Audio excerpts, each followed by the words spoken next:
Hello everyone, welcome to AAPS tutorials. Today we are going to talk about the tables. HTML also allows the users to organize their data in a table in the form of rows and columns.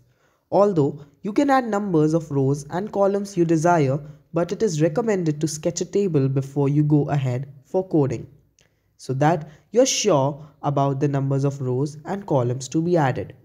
Let's see the tags that are used for creating the tables in HTML.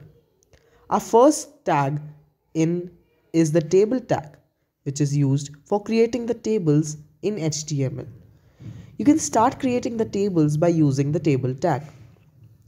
As we know that the data in the table is arranged in rows and columns, so tr tag is used for creating the rows in the table. Next is the td tag. Each cell in a table is defined by the td tag, which stands for table data. The td tag is the container for all the content to be added inside the table, such as the text, images, list. Sometimes you may also desire to give your table a suitable header. Thbag helps you to achieve this in your table. Last is our caption tag, which is used to add the captions to our table. Generally, it is not preferred. Look for people using the screen readers or any other resources. The caption indicates that there is a table on the web page. Let's go through the attribute of table tag. Our first attribute is the border, which is used to add a border to the table.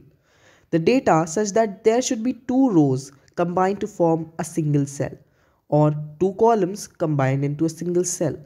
The row span and column span comes into the picture, which can be given the values for the number of cells to be merged to form a single cell. Our next attribute is the cell padding on the border of a cell and the content present inside the cell. But what if you want to increase the space between two cells? Our last attribute, cell spacing, is used to achieve the same purpose. We will go through each of the table tags as well as their attributes in the next video, which will be about the demo of table tag in HTML. Finally, I would like to conclude with the following point. Tables can be created in the HTML using the table tag. Hope you liked the video and learned something new today. Thank you. Click the subscribe button to stay updated with our recent videos.